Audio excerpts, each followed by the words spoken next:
Firstly, if we can start as like an introduction, if we can hear about you and your studies, what's your expectations as well regarding this? Seden Hocam, please, you start. Thank you so much. Thank you, Ogulcan Hocam, for inviting me for this webinar. My pleasure. It's a great pleasure to meet you here. My name is Seden Dogan. I'm an assistant professor at Mayis University in Turkey.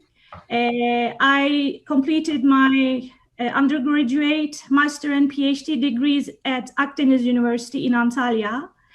I worked in different hotels and travel agencies in Antalya between 1996 and 2013.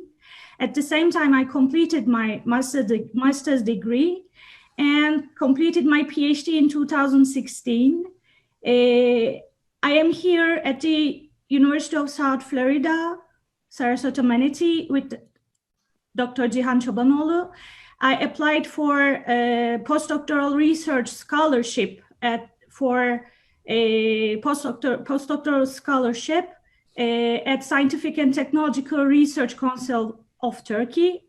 My project advisor is Dr. Cihan Cobanoglu. We are conducting research about hotel technologies, in-room technologies, robotic applications, and different technologies in different areas such as hologram technologies, wearable technologies.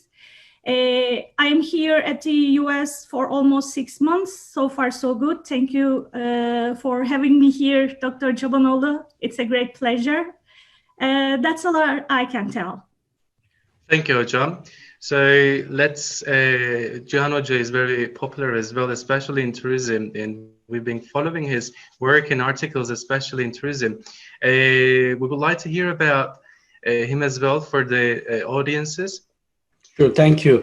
Thank you, Ogulcan, also very much for inviting us here. We are happy to share whatever we know with whoever would like to learn. My name is Cihan Cobanoglu. I'm from Istanbul. I was born in Istanbul. And then I had my Bachelor's of Science degree from Tourism Management School in Mersin. Used to be part of Çukurova University at that time, but now known as the Mersin University, Mersin School of Tourism Management. After I finished my degree, I started working in international chain hotels, Ramada, which was part of Marriott at that time. And then I moved to London for about a little bit short of 2 years. Then I came to America to do my master's degree and PhD at Oklahoma State University. In 2001, I started my academic career at the University of Delaware. And then I moved back to Turkey for 2 years. I worked at Mayis University and Bilkent University for some time, and then came back to America. In 2010, I also moved to Florida, University of South Florida, which is where I am working right now currently with Seden also. And here I'm working as a professor and also the director of M3 Center, which is a center for hospitality research. My research area, just like Seden has expressed, that is the impact of technology in tourism industry in general, specifically in hotels and restaurants. Thank you, Hocam. Thank you. As you're from America, you have a chance to observe and explore like what's going on with Corona at the moment. And as we can see from abroad, the numbers are it's getting more, and also we're worried about it as well. And can we talk about it? What's your expectations, or do you think it's getting worse, or is it going to stop? And we heard like nearly 35,000 people died because of this like recently, and also the cases are getting higher and higher. So I would like to hear more about, especially you're in the States, and also you can see face to face what's going on at the moment in there. Okay, happy to. Seden, please start, and then I will continue. Okay, in the US, unfortunately, the hotels are closed, and thematic parks in Orlando are also closed. I've been here for 6 months. I was planning to visit those parks like Universal Studios in April, actually, But when this corona situation started, everywhere closed.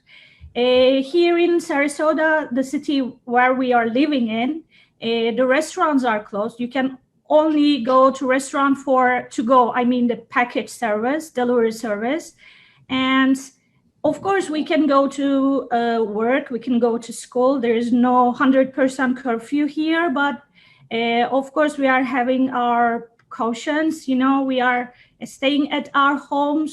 We are trying not to contact people. I mean, we are trying to keep our social distancing. We are going for grocery shopping, but I believe things are gonna get better, but I don't know when. And Olcan, I want to add to what just Seden said, is that you're right. In America, situation is very, very bad. Unfortunately, the numbers are increasing every day, that I even stop looking at numbers because it depresses me. Last time, I think it was more than 600,000 cases. As you said, more than 33 or even 35,000 deaths right now in all around the United States. And Florida, I think more than 25,000 cases, also close to 1,000 deaths just in the state here. But the interesting thing is that despite that, again, we are not scientists in medical area, so we can't tell, but we are just telling what we read from media, just like anybody else, is that we are not at the peak yet. But yet, our President Trump yesterday said that he's going to open the country in May 1st, which is, I think, in my opinion, very, very dangerous to be able to say a date like this without making sure that everything is in line. You know, one of the things that my brother is a doctor, and I talk to him often, especially during these days, because he's my trusted, guide in corona-related news. What he is telling me is that for this to happen, yes, you can, Sweden is one of the countries that they don't practice social distance. If you look at if you have anybody from Sweden, if you look at their Facebook or social media, you will see that they go to restaurants and etc. But the way to do this, it's possible, but you need to have very fast and effective testing quickly before you go to any places. Probably you also heard yesterday, I heard Emirates started fast test of corona before you board the plane. So we are going to see things like this more and more. That's going to make the situation, I think, is bad. But unfortunately, America is very bad. And the main reason, just like Seden has said, there is a curfew right now in America, but it's a partial curfew. You can go outside, you can walk, you can take your dog to walk, or you can go with bicycle. When people know that I can do anything I want, then it becomes less effective. Therefore, the grocery stores, the markets, you name it, all these places are. Plus, now there's a new movement in America, which just started a few days ago, protesting the social distance. There are some people who don't believe in science, who don't believe in social distancing, and they are protesting. Just, I think in Michigan, they were trying to protest the Michigan governor, outside of governor. They all came together, they hugged. They said that this is a hoax, which obviously we don't agree. I don't agree, at least personally. I understand. Thank you, Oja. Before we start tourism, I would like to hear, we're in university at the moment, so I mean we closed, but everything has changed here as well. Regarding, we don't have like complete curfew, but we're trying to integrate our platforms into social media or online virtual learning education. We transferred our syllabus into that as well. So I would like to hear more about what's the changes there. Like, I know America has been actually very, like they were ready for online education, and they've been actually practicing like for a while. I even done it myself like 7 years ago when I was in Harvard, and it was a good opportunity for me to understand the system. And after 7-8 years, now we are actually kind of forcing ourselves to integrate our students as well into this platform. So what's the changes as well? What is it like? Were you doing this like before as well, like online, or was it very fresh for you? Like, I would like to hear about the educational differences and the cultural as well. I can speak to that one easily because this semester I was already teaching 2 online courses. So Corona situation, frankly, did not impact my teaching at all, with a very minor modifications. Like at the University of South Florida in America in general, there are more than 4,000 universities in America. What I can tell that online education has been part of our regular curriculum for the last 20 years. I remember that in 2001, when I joined University of Delaware after I got my PhD, I started teaching online courses. But online courses, it has also its variations. Currently, actually, as a matter of fact, today, Seden and I will do a session in the afternoon about the Corona and the higher education in Turkey, this particular, but we did. So what I would like to say is that most American universities already have been integrating online education into their regular curriculum. For that reason, I think that switch was not as difficult as other countries like Turkey, for example. I don't know about Cyprus, but I know in Turkey, those professors who have been teaching face-to-face have been teaching like this for 30 years. And all of a sudden, in 1 week, they said, change everything to online. Obviously, I mean, anybody can know this. It's not possible because online education is not just, putting the PowerPoints into the Canvas, Blackboard, Sakai, Moodle, whatever learning management system that you're using. It doesn't mean that.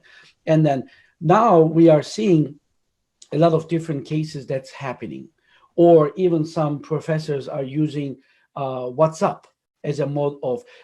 I'm not saying that this is not valid. You can use any kind of tool as long as the learning is effective. That outcome is the same, right? So when we start teaching a class to the students, we always say that at the end of the class, students should be able to do, we have these different objectives, learning objectives. If you can achieve that, I don't care if you do it from the moon or using WhatsApp or Skype or Zoom or whatever that you're doing. It is possible, but it takes time. Online education takes time. It takes a lot of time investment. And I am one of the believers that online education can be as good as face-to-face education. In some cases, it can be even more effective. But Seden probably would agree with me is that in tourism, there are some, we are professors of tourism. There are some courses that require practical skills. That's difficult. That's challenging even before Corona. After Corona, it's even more challenging. But how are you going to teach somebody how to cook? How are you going to teach somebody how to make a sauce, or work in a restaurant? So those are still going to be things maybe, Seden, I don't know what you think, but maybe virtual reality, augmented reality may come into picture now, right? What do you think? Exactly. My closest friends are culinary professors in Turkey, and they have applied classes like cooking, and they are having really difficulties because at school they have industrial kitchens and industrial supplies, but they have to do that class at home with home equipments, which is really difficult. That's why this virtual reality and augmented reality are really, really are going to be really, really vital. I see.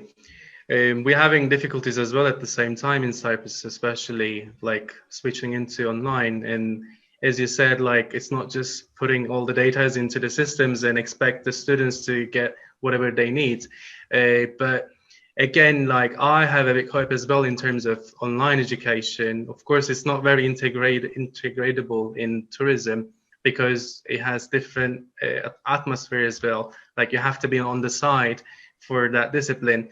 But at the moment, I believe like we're coming from very like technological background, and the source is there and it's easy to achieve and get it. So like this will be an opportunity for us as well. Okay, let's talk about tourism. What changes will the coronavirus in the tourism that you expect in the like do you have any observations, especially in America? Like will it be different? Seden, please feel free to start, and I will continue. Okay, as a solo female traveler, after coronavirus, I will change some of my habits. For example, I was never ever thinking about hand sanitizers or masks or gloves, you know. But after coronavirus, when I travel to especially a foreign country, I will take those things with me in my luggage, in my bag. And I think the tourist behavior will really change. They will expect this kind of things from hotels or airlines. And also the hotels have to make some developments in terms of hygiene. Maybe now I know that because I have several friends in Antalya who are working at hotels, 5% occupancy, 10% occupancy, the hotels are still open. And they put some hand sanitizers in lobby, in restaurant areas, in toilets. And I think they will keep them after coronavirus situation. They will keep those things, and they will change their hygiene procedures, especially for common areas like swimming pools, open buffets. I am really thinking about the all-inclusive system, because in all-inclusive system, you go to main restaurant, you take a line in to take food from the open buffet. You are touching those spoons and serving materials with the other people. I think the tourists will stay away those kind of actions. These are my expectations, actually. Thank you. I just would like to add what Seden said. I agree with her. We are seeing what the changes in tourism industry right now. Of course, the impact is tremendous, right? We know that in America and around the world that the occupancy rates are as low as 10% right now. And those are the occupancy rates of the hotels that are open.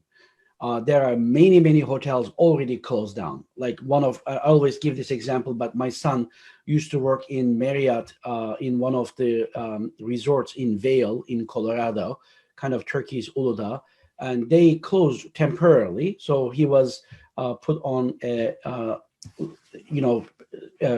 leave for some time. So that one is happening, and restaurants also have seen huge amounts of. I just heard from National Restaurant Association in America that 3% of all restaurants in America already closed down permanently, and they expect that in the next month, if this continues, which is more likely to continue, that more than 10% of the restaurants will be closed. So the impact is there, and it is something that we have never seen before. So what is going on then? What do tourism industry respond to this? I can maybe summarize this in short term, immediate, like what are the changes that's happening, and medium and long term. One of them is what we see now. Restaurants, of course, stopped serving to people. So they are doing now what we call curbside offering, pickup, right? Or delivery. Uber Eats, there are companies that are like this.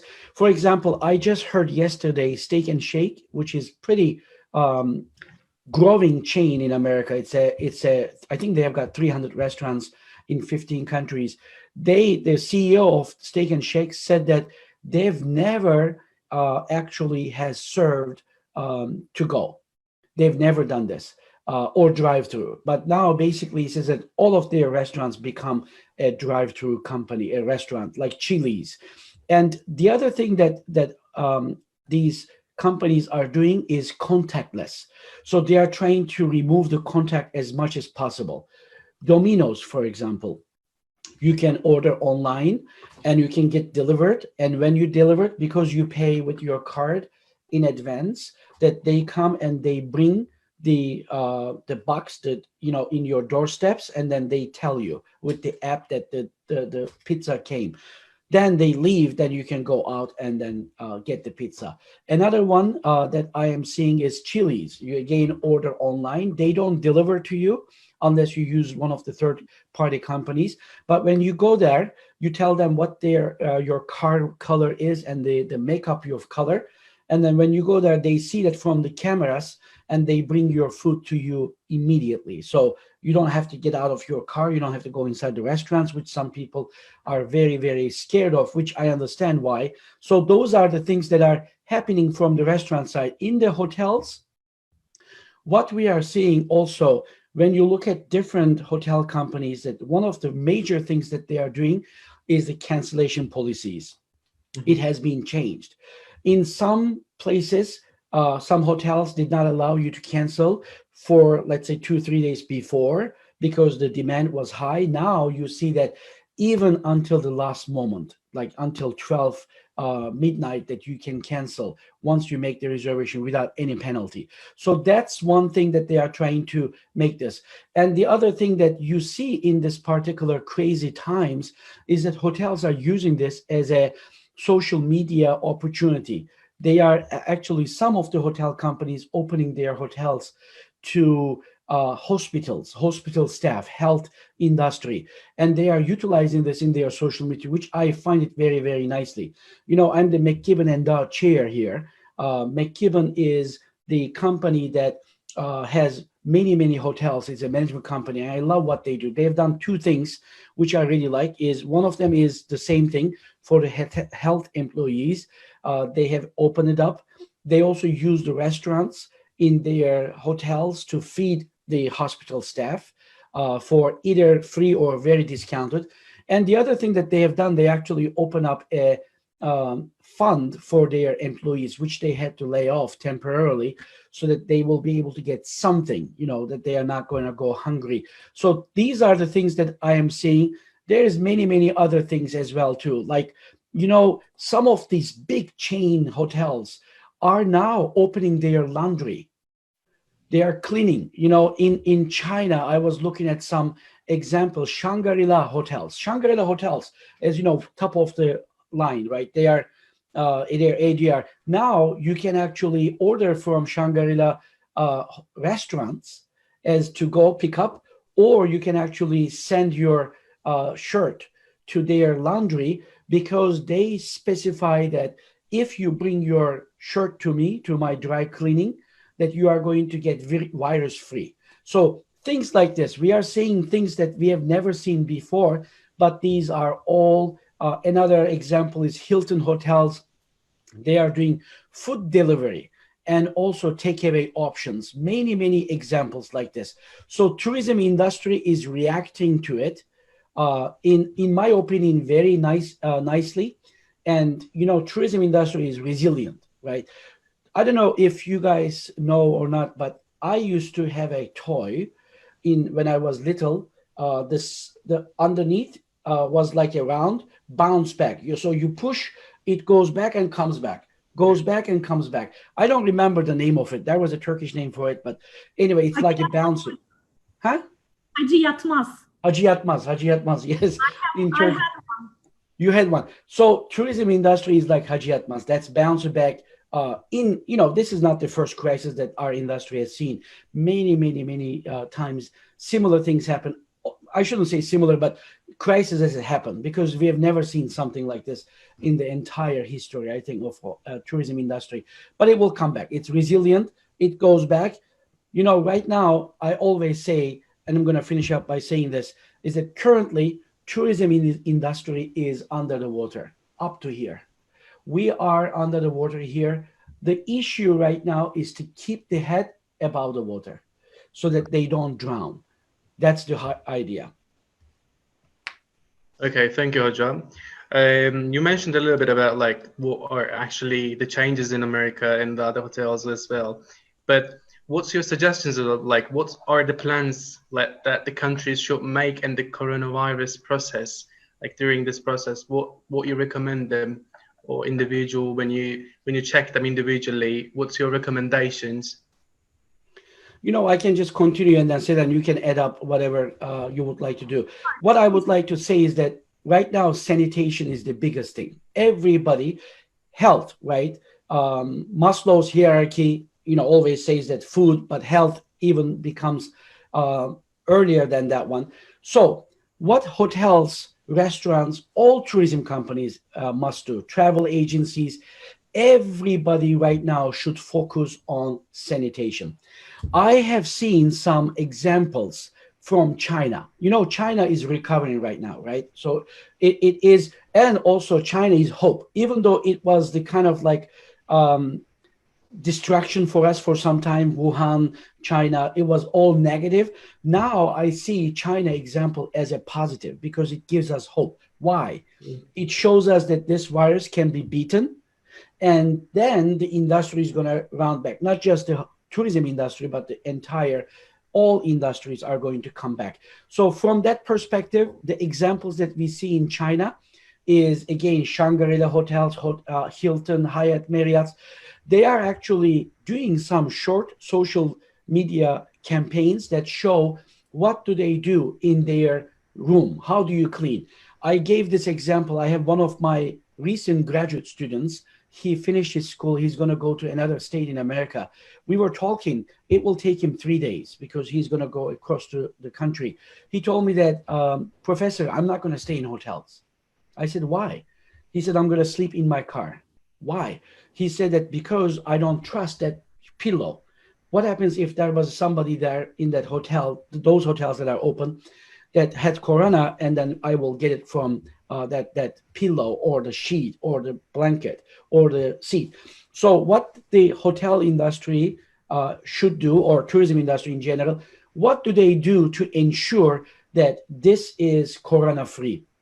Remember, I'm sure that almost everybody have seen, when you go to the hotel bathrooms, toilets, you see that there is usually a seal. It says that this toilet has been sanitized for you, right? Yeah. Why? Because many people don't see it. They don't trust it's clean, right? When we don't see the microbe, if corona was something that we could see, like I see your beard, your handsome face, or Seden's beautiful face, if I could see it, I would never go, right? If I see in a grocery store, there's people with corona, I would just go out. It would have been so easy to, protect ourselves, but we don't see it. What we don't see, we don't believe. For that reason, hotel industry, tourism industry, in my opinion, should make corona virus visible. What do I mean by this? They were not going to show the virus, but they can tell people that I have done everything I can to make sure that I can guarantee you that this hotel room, this restaurant, this food that I'm giving it to you, this bus that I'm putting you to transfer, this plane that I'm going to take you is corona-free. What are those steps? One, sanitizing. Rooms needs to be clean in a very different way, and also record this, document this with social media. Show people that if you come to Marriott hotels or my hotel in Cyprus or whatever hotel that is, look, I am going to clean the pillows. Maybe we had a panel, Seden and I hosted a panel a couple of days ago. They suggested this, which I loved. Maybe the pillow should be vacuumed. You know, like sometimes you go to hotels, they have these one-time use plastic cups, which you need to open it up to show people that this cup has been used only by you. Same idea. Maybe those pillows are going to be in that. The blanket, you need to tear it up, show that it has been cleaned. Similarly, food needs to be the same way. Similarly, like Emirates has just started to check people for corona before they board. Things like this are going to be extremely important for two reasons. One is to increase the confidence in consumers, because everybody is scared right now. The whole world stopped. So those are some observations that I see from them. Seden, anything else you want to add to this? Actually, no, you covered up almost everything, Hocam. Thank you. Thank you.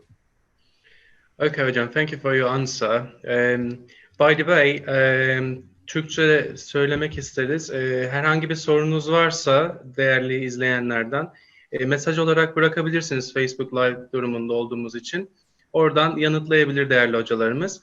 So we were talking about more companies and also like hotels, like the countries, what they're supposed to do and what's your recommendations. Let's talk about more about customers, consumers. So do you think, like, what changes do you think will occur in the tourists' behaviors after this coronavirus, after this pandemic? Seden, please start. Okay. I don't say anything negative, but I don't want to say anything negative, but I have to be more realistic at the same time. I believe that recovery in tourism industry we see in 2021, because 2020 is already gone. Today is 17th of April. Most of the companies, I mean, most of the hotels should be open by today, especially in Turkey, because season is starting at the end of March and beginning of the April. But we can see that it's not going to happen. 2020 is already gone. And when the coronavirus is over and in international tourist movement starts in 2021, of course, the main issue would be hygiene and sanitation, as Dr. Cobanoglu mentioned before. The people would like to know more about what kind of hygiene and sanitation procedures are done by the companies, by the hotels. And also this fear, I mean, this fear of coronavirus or this fear of being sick will remain. This is my personal thought, you know, it cannot be generalized. This fear will remain. The people mainly will travel domestically at the beginning. They will not go outside of the country. And maybe 2022, the international movements will start internationally, you know, because people will prefer to stay in country. And at the same time, I want to go back to this contactless technologies. The people would like to see more of these contactless technologies at restaurants, at hotels, for example, check-in, check-out procedures, entering the room or paying a bill. They would prefer these contactless technologies to avoid to touch something to get sick. This is all my thoughts about this question. Thank you. I want to add, Seden, I agree with everything that you have said. The only thing that I would like to add is that we are doing a research study right now. We looked at the crisis in the past. What happened? How long did it take for the tourism industry to recover? Resilience, right? As we said, that Hajjat must go back and forth. When we look, is that it usually takes 1 to 3 years, right? In SARS crisis, of course, SARS was not a pandemic. It was mainly in Asia. But even Hong Kong, I remember in Hong Kong hotels, the occupancy rates being 1 or 2%. In big hotels, there is only like few, less than 10 guests staying. I remember those days. It takes 1 to 3 years for them to come back, but it did come back. So from the history, we know that the tourism industry recovers. People forget these kind of things. So what happens is that customers are scared right now, just like Seden has said. Yes, it's going to take some time, but I think that there are a couple of things that we need to look at now. One is that in the world, more than how many people? 2 million people, I think, in the world has been impacted by corona. So those people have created antibodies, right? So they are more, at least they are believed to be more resistant to coronavirus. So there will be two sides of the population, one who have developed those antibodies, which we can test, even though I may not have coronavirus, but I may have those antibodies. So those people are going to be free to travel. So the first thing, and the other one, I think, in my opinion, is the millennials are going to be the first ones, in my opinion, to bring the travel industry back. Why? A, they are younger. B, they don't really believe that corona will impact them. And they are ready to travel even now. So it was so hard in Turkey, as you know, there is a curfew for the people who are younger than 20. It's very hard to keep them inside or whoever, younger than 30. So those are the two things that's going to happen. But I agree with Seden that I think 2020, unfortunately, is going to be one of the years that we will remember and we're going to tell our children or grandchildren in the future is one of the worst years for the travel and tourism industry. But as I said, the good part that people forget quickly. When things get back to normal, hopefully soon, that people are going to forget and they are going to start traveling as soon as possible. Meanwhile, just like what I have said earlier, that these kind of things needs to happen, that hotels and restaurants and airlines, travel companies, travel agencies needs to practice sanitation rules and bring this to the upfront of their offerings. Before, what did we show? Like Cyprus, what do we need to see in those advertisements? We see this beautiful hotel, beautiful beach, and nice casino, right? So that's what, but now that message has to be altered a little bit. Maybe a beautiful beach, but that we have social distancing. So we don't put here, or you need to reserve your space in the beach. You can't just go anytime you want. Or that pool, 500 people, that you need to have a time, 2 hours that you can go to that pool. You're going to feel better, even though you pay the money. Are you telling me that I'm not going to be able to use pool whenever I want? Yes, I'm telling you because of your safety.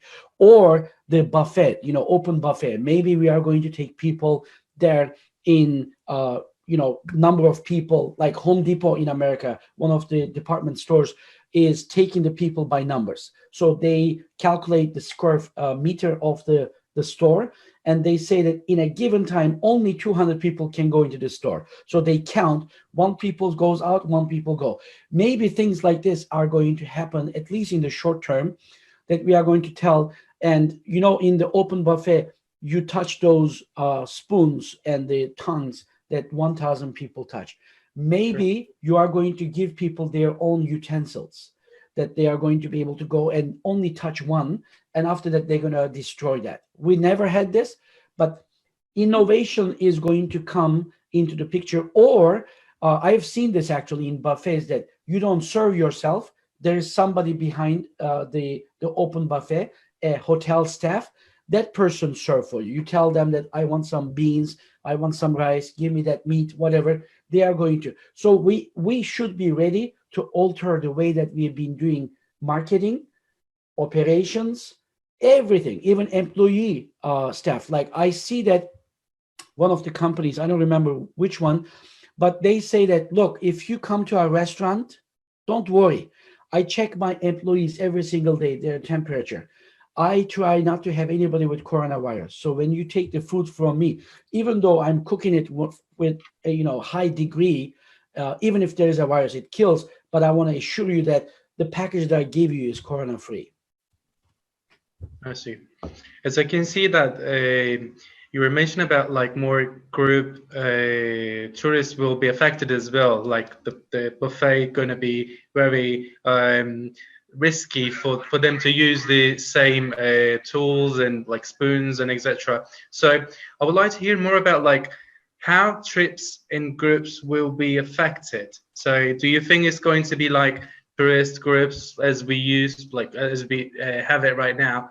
Not right now, but like before. So is it going to be like that, or is it going to be very different, the tourist aspect and the context? Will it be different than the previous? Seden, please start. Okay, as you know, elder people and children are the most important cohort for the coronavirus issue. We are trying to keep them at home. We are trying to keep them safe. I believe that those people, I mean the elder people and the people who have younger children, will be more careful about the traveling in the future after coronavirus thing, and they are looking for really highly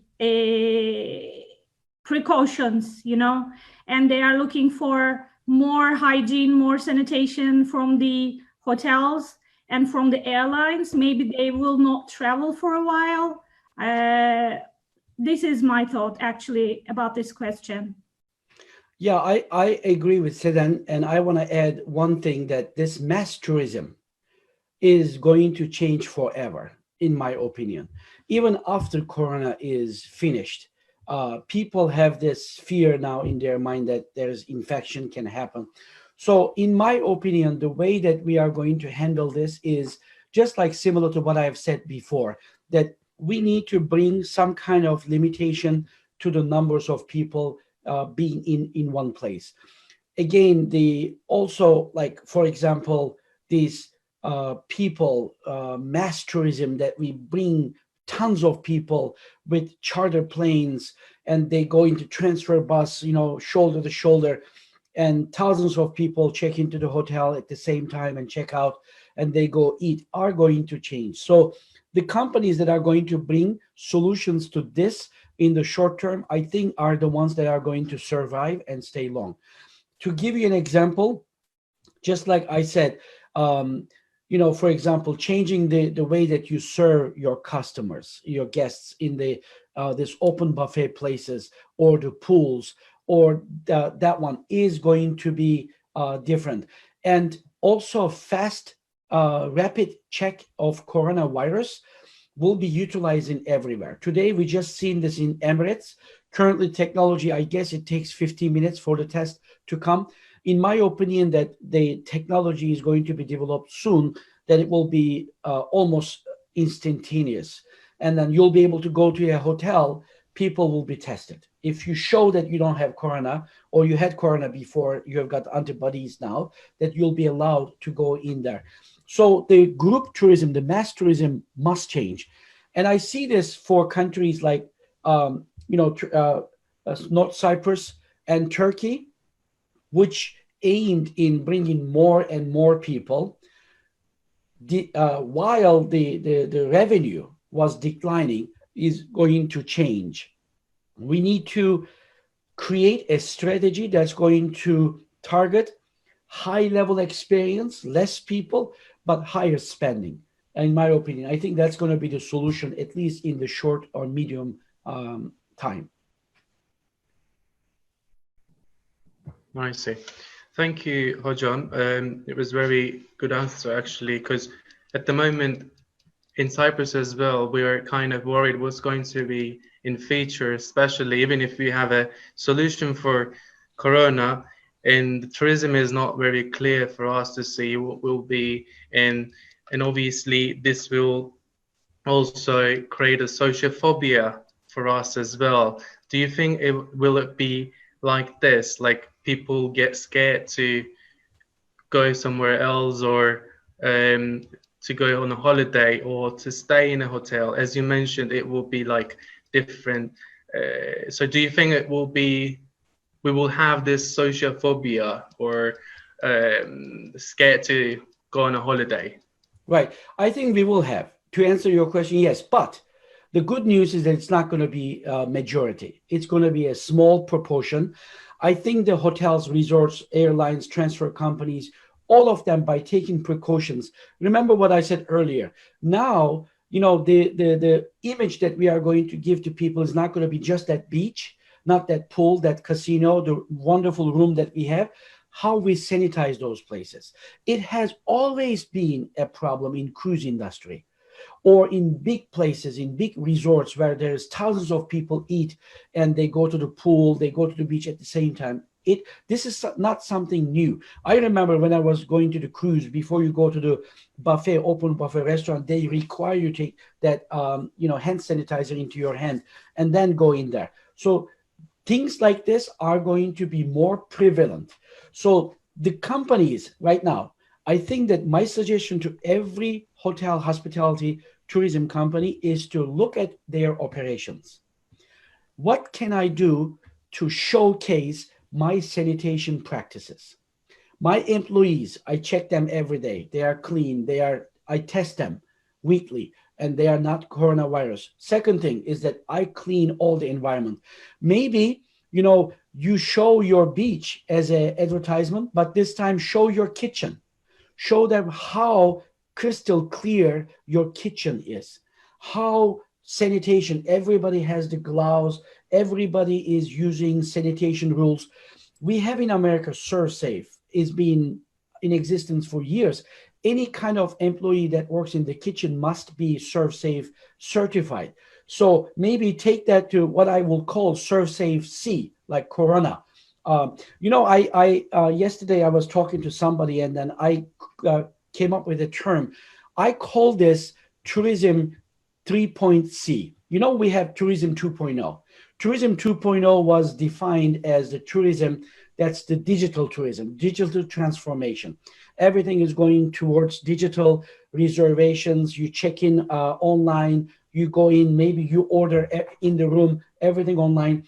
Those are going to be going to the next level, tourism 3.0, but I also add the C for coronavirus, so that you need to make sure that everything that you do is sanitized. Then it is going to create confidence in people. The biggest thing right now that all tourism industry must do is to install confidence in the people's mind.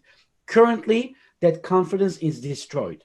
You need to show people that come to my hotel, come to my restaurant, you are going to be safe here. That's the key, and that's the difference. So tourism 3.C is here now. Everybody should really think about how that can convert their operations into contactless. That's why I say tourism 3.0. That C is, how can I make sure that my guests, my customers know that I am a safe, good, virus-free place. Okay hocam, thank you. For the new audiences, I would like to say, Türkçe sorular yazabilirsiniz izleyenlerimiz. Yazdığınız soruları Türkçe cevaplayabiliyoruz aynı zamanda.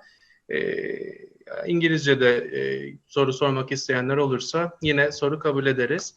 I would like to continue about the boutique hotels.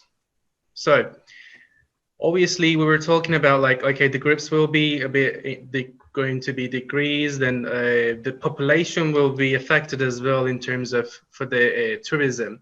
So, do you think the boutique hotel will be popular and it will be demand for the boutique hotels? Seden, please start. Okay, this is a great question actually. As a person, I prefer always small hotels, not big 5-star all-inclusive hotels. I always stay at small hotels, pensions and apart hotels. And I believe that boutique hotels will be really will be preferred by people in the future. I mean, after coronavirus. 2 days ago, we had a webinar session with Dr. Cobanoglu, and one of our speakers, industrial speakers, told us that there is a place in Antalya, Adrasan and Olympos. There are these small places, and there are small, very small, 5 rooms, 6 rooms hotels there. And he called them and they said, we are full. I mean, 100% full, because people are spending social distancing time in those hotels, which is great. I mean, it's actually gonna continue. Those kind of small hotels, boutique hotels, 20-room, 10-room hotels will be preferred by the people after coronavirus. They will prefer to stay in those kind of hotels. And I just want to add to Seden, I agree with her. Boutique hotels, I think, are at an advantage right now. They need to utilize this strength. They need to bring this up to the level that, hey, look, if you come here, you're not going to be part of 1,000 people. Here's what we do. But what I say for boutique hotels can also be same for bigger hotels, because you can practice sanitation in places like that as well. By being creative, by showing people, creating that confidence level, that's going to be good. You know, airlines right now are putting, not taking anybody in the middle seats, like they are doing social distancing right now. So again, and Emirates are checking people to go in before they board the plane. Things like this, I think, is going to come. What I want to tell everybody is that this is going to be over. It's not going to be here for the rest of our lives. Hopefully, you know, we pray for this, but that restaurant, hotel, travel industry must create ways to make whatever we do more sanitized. Boutique hotels are at a advantage because they are small, right? They can just utilize that one, say that, so that's good. for them. Okay, Hocam, thank you for your answers. Also, Seden Hocam was mentioning about like all-inclusive deals. I mean, in Cyprus, actually, other tourism, the hotels that they offer is more all-inclusive. So, do you think this will be different as well after coronavirus? Like, do you think tourists will move away from all-inclusive deals, or like, what's your expectations? I can just say easily that all-inclusive is also Cyprus, Turkey. There are countries like this that has a huge amount of all-inclusive hotels. In the short run, I think all-inclusive is not going to be something that people are going to think immediately. Okay, it's going to take some time. For that reason, that's why I'm saying that all-inclusive, this is the reason that all-inclusive hotels in Cyprus and also in Turkey should utilize this time to change their strategy. What I've been telling for years that all-inclusive hotels, at least in Turkey, I didn't study Cyprus, so I can't speak for that one, but that's been undersold, which means that the amazing facilities that we have, they've been selling them for very, very little. For a price that you can go to a nice restaurant, eat one meal, that they are selling the whole experience. In my opinion, I think this should change. It should be in such a way that all-inclusive hotels create some tiers. If you want to come to this hotel, here's what you will get for this price. So maybe they can be utilized. So what I'm saying is contrary to what a lot of people are expecting. Drop your prices so people come. I'm actually suggesting that they should increase their prices, but give them value. Say that, look, in our all-inclusive hotel, instead of the full capacity, we are going to take only 50% occupancy. So at no time that there will be no more than, let's say, 500 people in my hotel, normally 1,500 or 1,000. This allows you to be able to use the pool much more social distance. I can now assure that your rooms are going to be sanitized 100%. So my housekeepings used to clean 17 rooms in one day. Now they're going to clean only 9 rooms. They are going to do deep cleaning every single day that you are going to be there. So if they do these kind of things and then also even increase their prices, I think that people are going to pay more for that particular peace of mind, that this place that I'm going is not going to do a lousy job with sanitation. It's going to be, in my opinion, I think it's an opportunity for all-inclusive hotels. At the long run, I think it will come back to what we see, but it always that tourism 3.0 will be here, in my opinion, for the rest of our lives. Seden, do you want to add anything? The only thing I want to add that we have regular tourists from Russia, from Germany, from Scandinavian countries, and Cyprus has regular tourists from England and Greece, and those tourists are in love with our countries. So even if this all-inclusive system remains, which I say it will remain, but as Dr. Cobanoglu mentioned, it should be transformed. People will prefer all-inclusive system, and people prefer Turkey and Cyprus to have holidays. I see. Thank you, Hocam. It was very actually nice answer as well. We have hesitations regarding this because in Cyprus, tourism is the main sector for the economy, and everything is literally depending on like a tourist, and we have education and also construction. So 3 main sectors that we are actually based on as a sector. So also, do you think that this pandemic could have like consequences, but it's not going to be, it will be irreversible, like on tourism? Like we were talking about, the culture of tourism will change regarding like the offers, the conditions will be different. So do you think we will face with the like irreversible consequences? Seden, do you want to start? No, No, you start first. Okay. What I want to say, yes, I think there will be changes for forever, right? That's going to happen and it's going to stay with us. That's what I was trying to tell, is that the sanitation practices, I think, is going to go up. You know, if we were to do this Maslow hierarchy again, we should maybe put on the bottom is the health first, and then, you know, food, physical needs, and then goes up. So for that reason, Cyprus, Thailand's economy, 25% of their GDP comes from tourism. Turkey is 11%. So there are some countries that are depending on tourism heavily. Cyprus, just like you said, education, construction, and tourism. So for that reason, what I want to suggest to all people that are, or countries that have heavily, depend on tourism, is to be able to show their differentiation by creating this sanitary, virus-free environments. That's why I'm saying that even maybe the branding of the country should change from these clean beaches, sun, sand, and sea.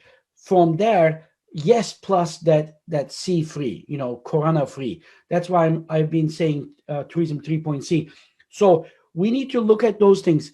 We said maybe those all-inclusive hotels, at least in the short and medium run for the next 3 to 5 years, need to focus on how they can control the amount of people goes into the hotel, so that they increase the social distance, they increase the sanitation, but yet still be economically feasible. I asked this question in our panel. We had one representative from an airline. I said, if the airlines do social distancing, will that be economically feasible? He said, no. If you put only 50% occupancy in the planes, he said, we are going to bankrupt. Maybe we're not going to do that yet. What are we going to do? Just like Emirates, test everybody before. So the airlines is going to say to you that don't come 2 hours before for international flight, come 3 hours before or 4 hours before, or bring me your corona-free from the doctor on the day of the travel, or 1 day, 24 hours. So you would go to your doctor before you travel, show that you are corona-free, and then go. Things like this is going to happen, at least in the short term. But your question is long term. Is that going to happen? I think that sanitation, this taught everybody that health is everything. We always say that, right? In our conversations, we always say, you know, health is the most important thing, because everything else becomes not important. For that reason, everybody, hotels, restaurants, travel agencies, airlines, must create strategies to increase that confidence in people's minds that it is safe to travel. And it's going to happen. Believe me, it's going to happen. This is not going to continue like this, because if we cannot solve this problem, the world will stop. I mean, it's not sustainable economically. You know, Trump is trying to reopen the country. It's gonna happen with the fast tests that are coming, and also all these precautions that we have been telling from the beginning of this webinar for the hotels to focus on sanitation. Okay, Hocam, do you want to add anything else regarding this, or? I want to add a small thing, but from a different perspective. Because of this coronavirus, you see that Mother Nature is started to heal itself. And when I saw the dolphins in Venice, I was really jumping in the room. Oh my God, dolphins are back. And you know, maybe you saw on the news, the Everest, the Himalayas were be able to see from India after those because of this coronavirus, social distancing and homestaying thing. I think this created environmental awareness in the people. So people will be more careful about this environmental issue, and this will remain. This is all I can add. Thank you, Hocam. Thank you. Actually, we've been receiving some comments as well and questions that are received. It was direct message. what are the approach to solutions to improve the tourism climate of countries whose economy depends to a great extent on this sector of activity after this coronavirus pandemic? Hocam?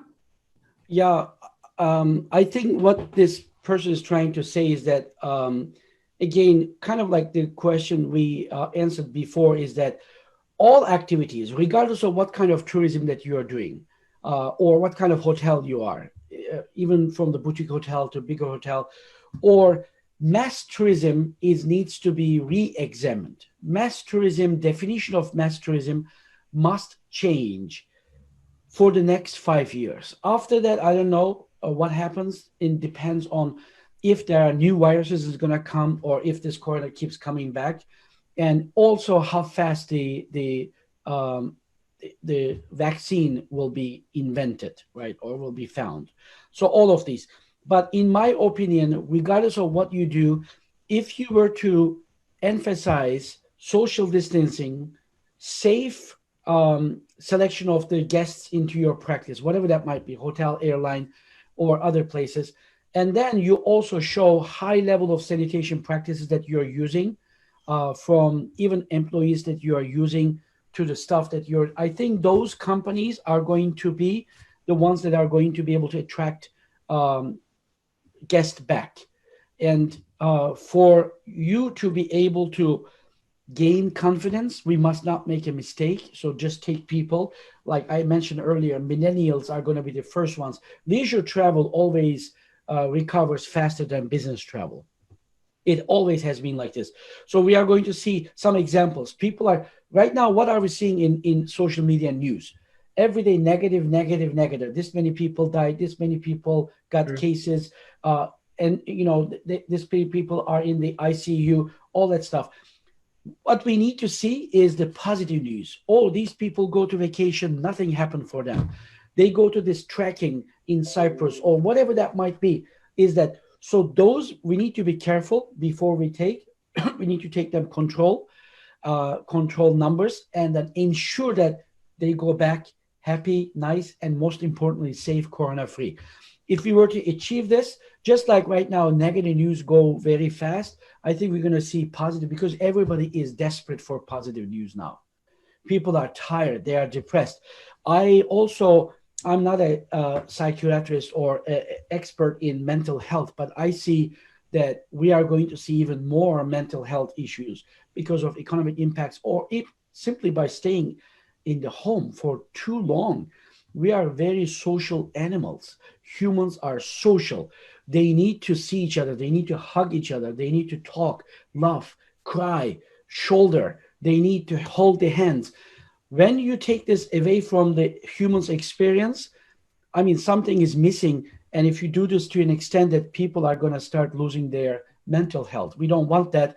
For that reason, I also want to give a message to everybody. Please, whenever you see a positive news, share that in social media, not just only the negative ones, but also give people hope. That's why I always tell my students that call each other.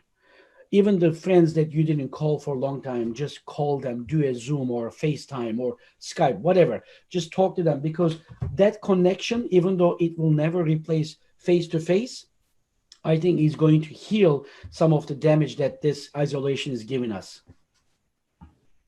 Sure. Okay, Hocam. Do you want to add anything else on top of this, or I think Dr. Cobanoglu said everything that we actually needed in that sense. This was actually all that I received, and if you would like to talk about more worldwide tourism or the statistics from Asia or other countries that you would like to share, we can continue with that. And so far, these are the questions that I received as well from other audiences, and this was like that. And actually we received loads of nice comments as well, and we should keep doing these webinars. And This was all, and thank you for attending. If you, as I said before, if you have, if you would like to share your ideas about the world behind, or if you have any statistics regarding the tourism, feel please share with us as well. Right. Ogulcan, I just want to add, and Seden, please feel free to compliment what I say. I have a good friends from a company called Hotel Runner. It's out of Turkey now. They are in the UK, but I want to give everybody good news. The good news is this: they have 38,000 hotels in their system. It's like they are the intermediary between the hotel and the guest, right? So when you want to book, you go to their system and then you can book through different channels. So they are representing 38,000 hotels from 190 countries. So pretty much all around the world. It's very, very big. And Ali is the CEO and the founder of the company. He and I had a nice conversation, which we are actually planning a webinar on this data, but I just want to give a sneak preview of what we are going to do. Is that when you look at confidence of the consumers, how long this is going to last, that when we look at the bookings right now, 90% of the bookings for March, April, May is canceled. This is not surprise to everybody. However, what we see is coming back after August. After August, we see that at least in people's mind that this is going to be over. By December, things are going to get back to normal. So people are booking for December more than compared to last year's. But one thing that is important, which I mentioned in the beginning of this webinar, that hotel companies or travel companies in general must have flexible policies for cancellations. Should tell them that don't worry, come and buy. For example, for Cyprus, for all these all-inclusive hotels, tell people that come and book now, and for the next 3 to 6 months you can come to my hotel anytime you choose, as long as there's availability, and then you can cancel up to last minute. So if you were to give this kind of confidences to people, it's going to come back. So currently, 90% of the hotel reservations are canceled in the world. So worldwide, Simit Travel Research, Hotel Pulse from Hotel Runner, and Deloitte also has another one that I have seen. 90% is at halt.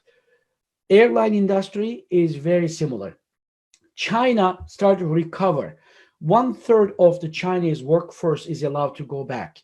So it's still, universities are still closed there because they are taking it very precautiously.